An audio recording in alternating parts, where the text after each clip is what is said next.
네, 오늘 본문은 시편 148편입니다. 읽기는 1절과 13, 14절을 읽었지만 전체 본문을 보시면 되겠습니다. 시편 148편은 시편 146편에서 150편에 이르는 소위 할렐루야 시편 가운데 하나입니다. 할렐루야 시편이라고 부르는 까닭은 그 원문의 시작과 마침이 주님을 여호와를 찬양하십시오라고 하는 할렐루야라는 말로 시작하고 끝맺고 있기 때문입니다. 오늘 우리가 읽었던 1절과 14절 그 처음과 마지막을 보아서도 할렐루야 여호와를 찬양하십시오라는 말로 시작되고 맺고 있음을 알 수 있습니다. 시편 146편에서 150편의 이 할렐루야 시편은 각각의 특징들을 가지고 있습니다. 고유한 특징들이 있죠. 그 중에서 이 148편은 다른 여러 시편에 비해서 가장 장엄하고 포괄적인 그런 찬양의 내용을 가지고 있다라고 평가받습니다. 왜냐하면 이 찬양의 규모라 그럴까요? 범위라고 할까요? 그런 것들이 다른 이 할렐루야 시편과 구별되기 때문입니다. 이 148편의 스케일은 매우 우주적이고 존재 전체에 대해서 다루고 있습니다. 시인은 마치 교향곡의 지휘자처럼 하늘의 가장 높은 곳에서부터 땅의 가장 낮은 곳까지 말하고 있고, 보이는 것과 보이지 않는 모든 것들을 소환해서 우주적인 성가대로 만들고 하나님을 찬양할 것에 대해서 종용하고 있습니다. 천사들의 합창으로 시작해서 해와 달과 별들의 연주가 이어지고 바다의 깊은 울림과 폭풍의 격렬한 외침, 산과 나무의 묵직한 경음, 그리고 마침내 모든 생명과 인류 전체의 목소리가 더해져서 하나의 커다란 찬양의 물결을 이루는 것입니다. 그리고 이런 문학적인 표현을 통해서 다만 이것이 그냥 시적인 그런 언어가 아니고 그 속에 하나님의 뜻을 담고 있는 신학적인 내용이 있음을 시인은 밝혀주고 있습니다. 그러면 본문의 내용을 주의하기 앞서서 이 시인이 가지고 있었던 역사적이고 문화적인 배경에 대해서 잠깐 설명하려고 합니다. 이것을 먼저 이해하면 본문의 내용을 더 쉽게 이해할 수 있기 때문입니다.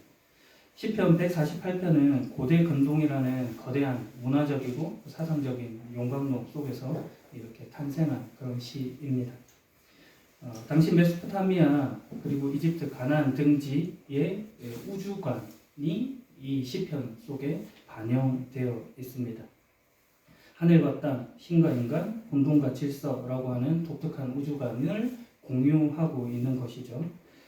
시인 역시도 이 당대 보편적인 세계관을 인지하고 있었고 그것을 이 시편 속에 녹아내어 하나님에 대해서 찬양하고 있습니다. 그런데 단지 이것을 그냥 그대로 가져와서 그냥 답습하고 있거나 수용하고 있는 것이 아니라 그 속에서 하나님 신앙이라고 하는 야훼, 여호와 신앙이라고 하는 것으로 재해석하고 있다는 것에서 그 의미를 가진다고 하겠습니다. 단순히 자연에 대한 찬미가 아니라 당대의 다신론 세계관에서 유일하신 하나님에 대한 혁명적인 선언을 하고 있는 것이죠. 시편 148편의 우주적인 찬양은 모든 피조물이 창조주와의 관계 속에서 어떤 의미를 가지는가에 대해서 설명해 줍니다. 그래서 이 여호와를 찬양하라 라고 하는 것이 단순한 명령을 넘어서서 피조물 그리고 인간이 어떤 의미를 가지는지를 이해시킵니다. 그래서 결론적으로 조금 말해보자면 오늘 우리가 드리는 이 교회 예배는 우주적인 예배가 됩니다. 그러면은 앞서 언급한 대로 이 148편에 숨쉬고 있는 그 사상들에 대한 배경들을 짧게 설명해 보겠습니다. 고대 근동지역 메소포타미아, 이집트, 가나안 등지에서 가지고 있었던 이 우주관은 세부적으로 보면 조금 차이가 있지만 그러나 크게 보면은 공통적인 그런 생각들이 몇천 년에 걸쳐서 조금 유지되었습니다. 학술적인 연구 결과에 따르면 이들의 세계관은 현대 과학적인 관점에서 말해지고 있는 우주관은 아닙니다. 대신에 신화적이고 현상학적인 그런 설명이에요. 조금 말이 어려운데 신화적이라고 하는 것은 세계가 왜 이렇게 질서지어졌는지, 자연현상에는 어떤 의미가 부여되어 있는지, 인간은 그 속에서 어떤 위치에 있는지, 이런 것들을 총체적으로 해석하는 틀이 바로 신화입니다. 쉽게 말해서 비가 오는 이유를 기압 차이 때문이다라고 하는 것으로 설명하지 않고 신적인 행위와 의지의 산물이다라고 의미를 부여하는 것과 같은 것이죠. 현상학적이라는 표현도 마찬가지입니다. 현대 철학에서 말하는 그런 어려운 개념을 설명하고 싶어서가 아니고 그냥 물질 세계, 이런 과학 세계 이런 것들을 표현하고 싶은 것이 아니라 인간이 경험하는 그대로의 현상을 설명하는 차원에서 이 현상학적인 모습이다라고 말하는 것입니다. 태양이 뜨는 것에 대해서 지구가 자전해서 그렇다 이렇게 표현하지 않고 우리 하는 말처럼 태양은 동쪽에서 떠서 서쪽으로 진다 이렇게 관찰 가능한 방식으로 설명하는 것, 이것이 바로 이 시편이 가지고 있는 특징이라고 할 수 있겠습니다. 이 시편 148편이 이러한 이해 속에서 지금 이 본문을 쭉 구성해 나가고 있다는 것입니다. 시인이 담아낸 공동의 이해는 그 우주관은 3층의 우주 구조로 되어 있다는 것입니다. 고대 근동의 사람들이 그렇게 생각을 했어요. 3개의 층으로 이 우주가 구성되어 있다고 본 것이에요.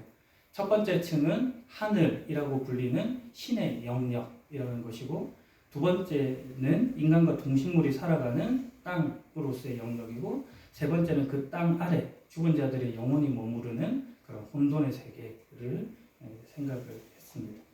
이런 3층 구조에 대한 설명들은 이집트 관이라든지 무덤 벽화라든지 메소포타미아의 신화, 창조 신화 같은 것에서 잘 발견이 됩니다.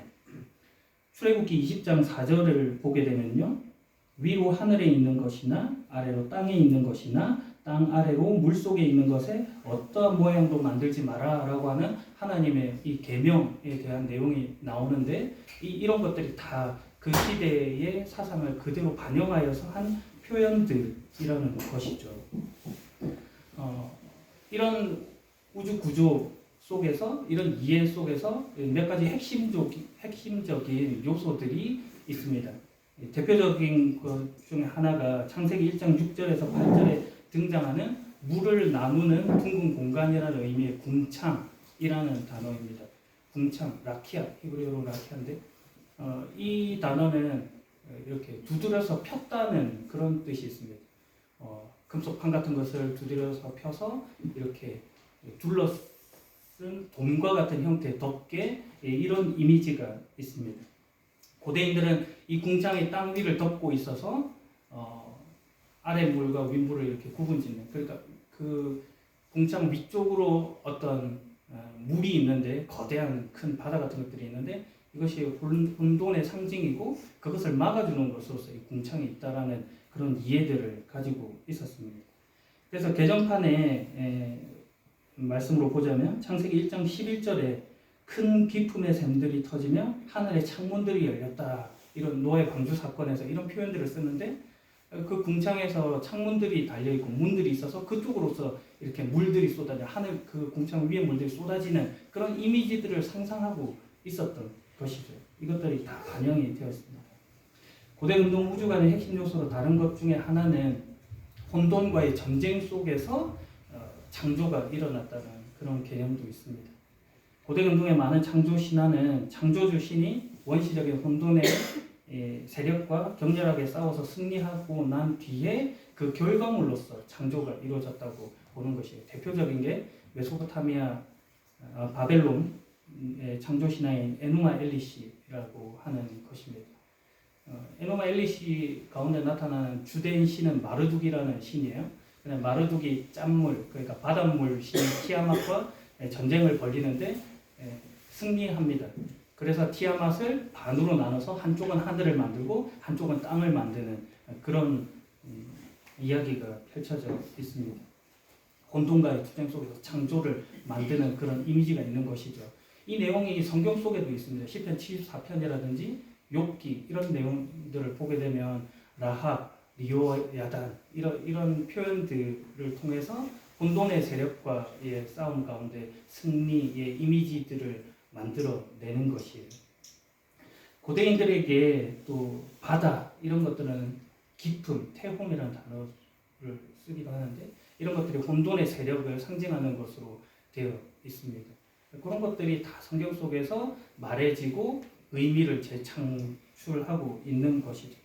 바다뿐만이 아니라 천체와 자연 현상에 대해서도 어떤 신격화된 이미지가 그 시대에는 있었습니다. 해, 달, 별 이런 것들이요. 메소포타미아에서 태양은 태양신인 샤마시라는 것으로 말해졌고 달신은 그냥 신이라는 이름으로 되어 있어요. 그리고 금성신 같은 경우 이시타르라는 이름으로 되어 있고요. 이집트에서의 태양신은 라라는 걸로 설명되죠. 여러분이 잘 알고 있는 신의 이름도 있습니다. 바로 바알이라는 신이에요. 바알은 번개, 폭풍의 신입니다.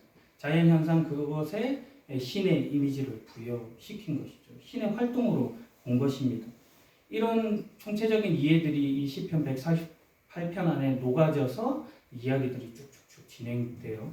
그 내용들이 어떻게 녹아져 있는지 본문을 한번 살펴보겠습니다.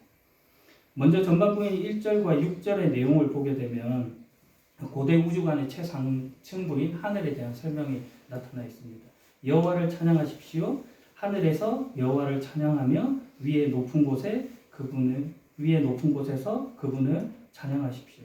하늘에 대한 이야기가 나오죠. 그리고 나서 그 시인은 그 하늘에 속한 존재들에 대한 이야기를 이어서 쭉 말합니다.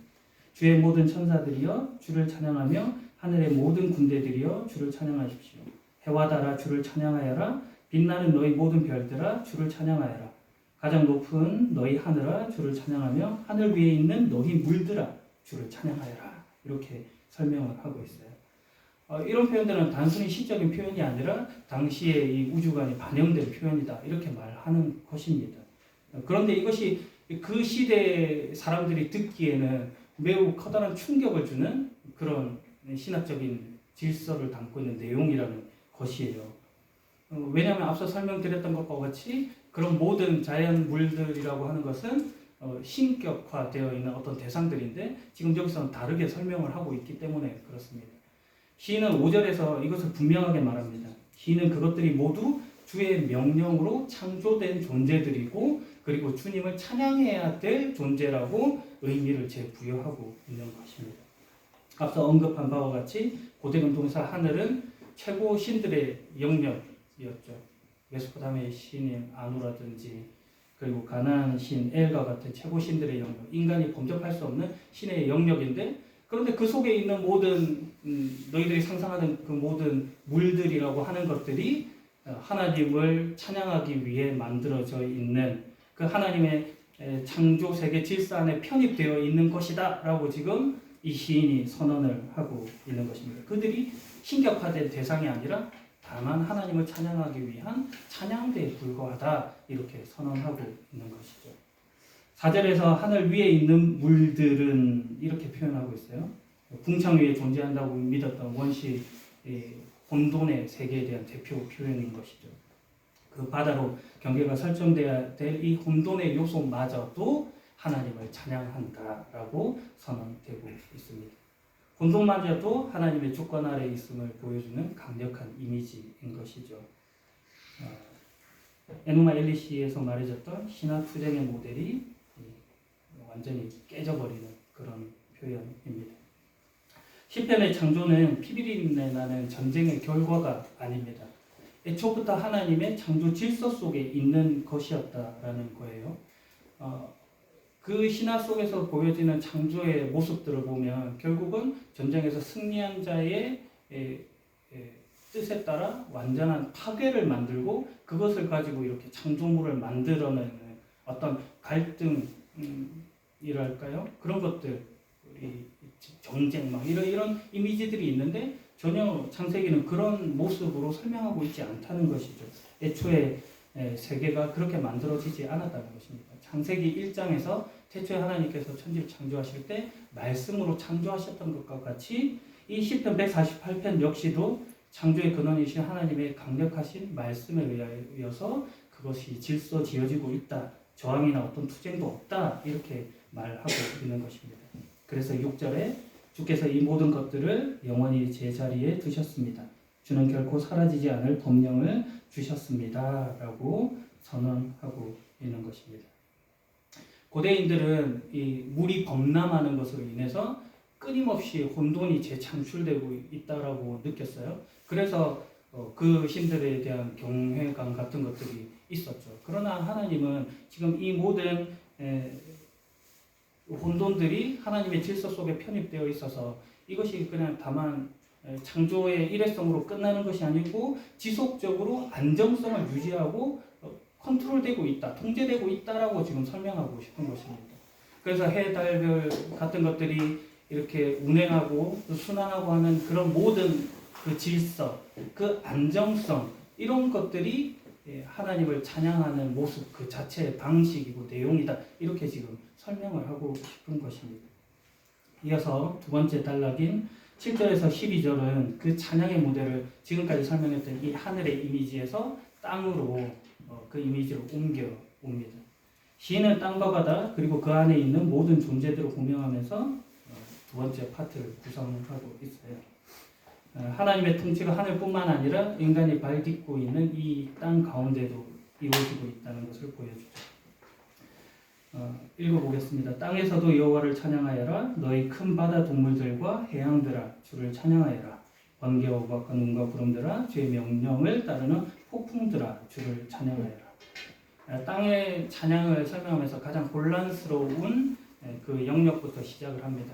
큰 바다 동물, 창세기 1장 21절에 나타난 커다란 바다 짐승과 같은 단어로 되어 있는데요. 리워야단처럼 고대 근동의 바다 괴물을 상징하는 것입니다. 그런데 이 큰 바다 동물들도 하나님을 찬양하라는 것이죠. 그리고 해양들이라고 하는 이 표현도 앞서 설명드렸던 태움, 기품이라는 단어와 연결되어 있는데 이것들도 하나님을 찬양한다라고 하는 것이에요. 앞서 계속해서 설명했던 이 혼돈의 대표적 상징의 모습들이 하나님을 찬양하는 그 질서 속으로 들어와 있음을 설명하는 것입니다. 이후에 나타나는 이 폭풍들 이런 것들도 똑같은 것이죠. 심판의 도구 바알의 능력같이 여겨졌던 이것도 하나님의 명령을 따르는 그 통치 속에 들어와 있습니다. 9절과 10절입니다. 너희 산들과 모든 언덕들아 과일나무들과 모든 백향목들아 주를 찬양하여라. 들짐승들과 모든 가축들아 작은 생물들과 날아다니는 새들아 주를 찬양하여라. 혼돈의 영역을 지나서 이제 찬양의 초대는 안정된 땅의 구조물 그 위에 있는 인간들에게 생명체들에게 주어집니다. 땅의 견고한 기초가 되는 산과 언덕들 그리고 여기 나타나 있는 과일나무라든지 레바논의 상징인 백향목 이런 것들을 통해서 식물계에 대해서 지금 이야기하고 있고 그리고 모든 가축들, 작은 생물들, 들짐승 이런 표현들을 통해서 동물계에 대해서도 이야기하고 있는 것이죠. 자연, 피조물, 동식물계 이 모든 것들을 포괄하고 있다라고 이야기하는 거예요. 이것은 창세기 1장에 나타나 있는 창조의 순서와 동일하게 지금 진행되고 있는 것입니다. 하늘에서 시작된 창조가 땅으로 쭉 이어지고 있음을 지금 설명하는 것이죠. 그리고 각 생명체는 각자의 고유한 방식으로 하나님을 찬양하는 것이에요. 11절과 12절입니다. 땅의 왕들과 모든 나라들아 땅에 있는 너희 귀족들과 통치자들아 주를 찬양하여라. 청년들과 처녀들아 노인들과 어린 이들아 주를 찬양하여라. 마침내 찬양의 목록이 피조 세계의 정점에 인간에게 도달하고 있죠.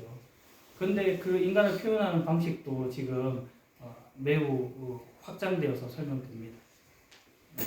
고대 세계에서 왕은 종종 신의 아들, 신의 대리인으로 여겨졌는데 그를 필두로 해서 귀족들, 통치자들 그리고 남녀노소라고 하는 이렇게 확장되어 있는 펼쳐져 있는 그런 것으로 포괄시키고 있는 것이에요. 어떤 존재도 하나님을 찬양하는 것에 있어서 배제되지 않는다.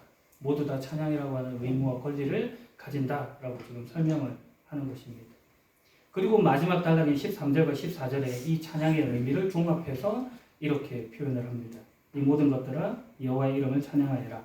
그분의 이름만이 위대하며 그분의 영광이 땅과 하늘 위에 빛납니다.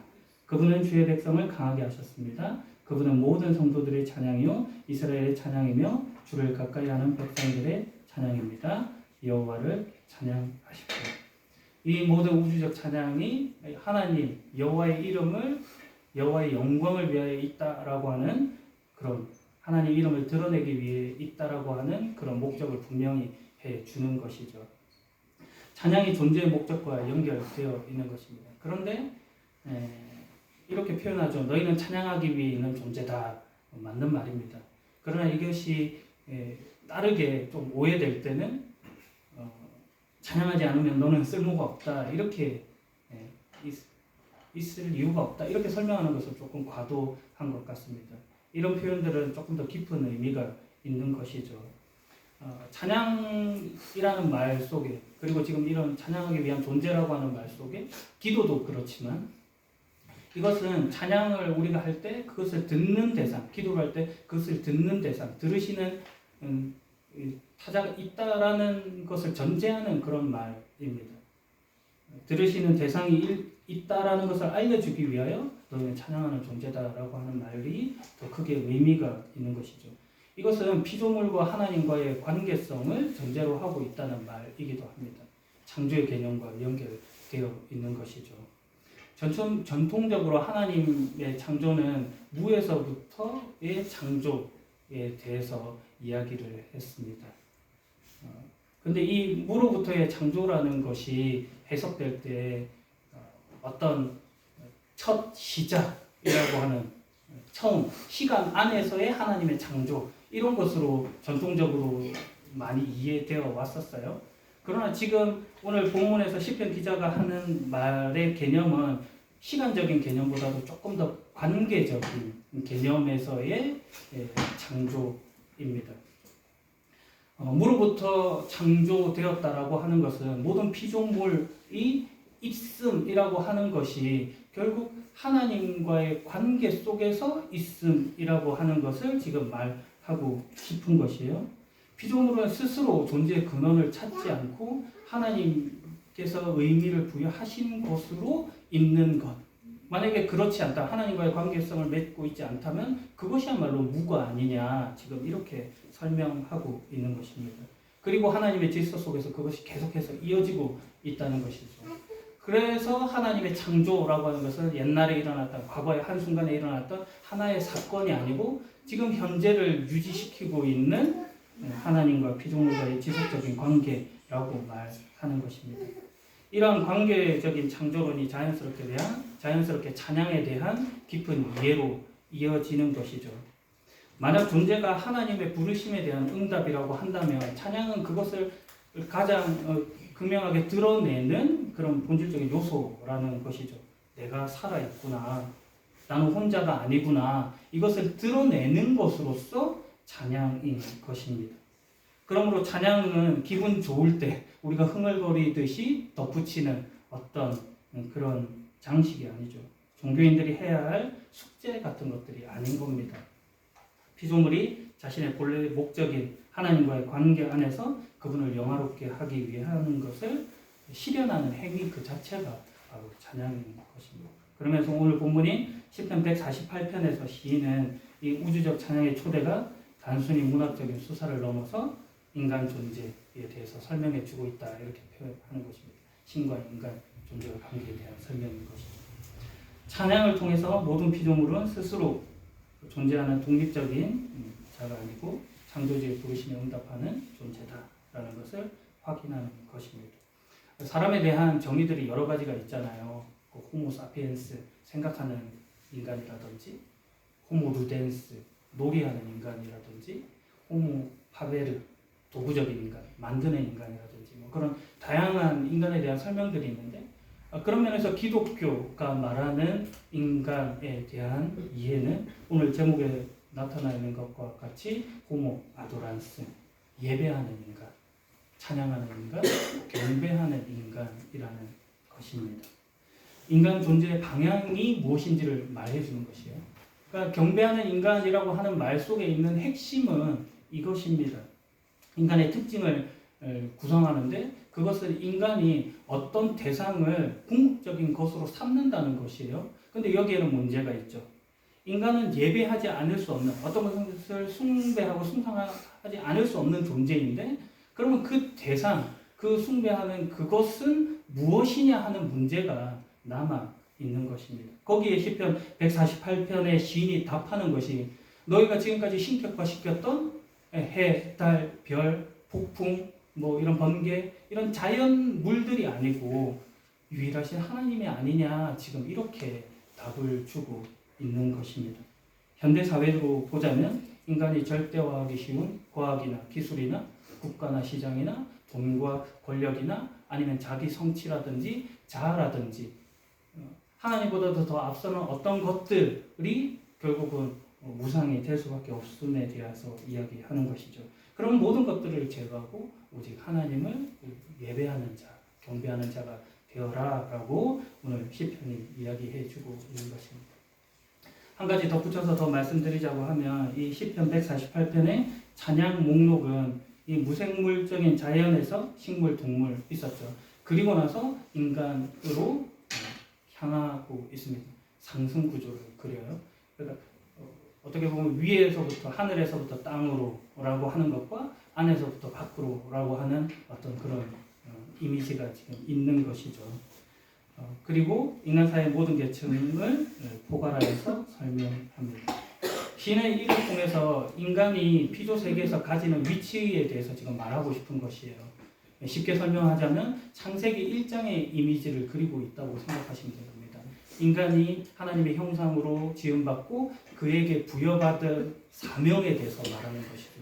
생육하고 번성하여 땅에 충만한 그 모습 같은 것이요.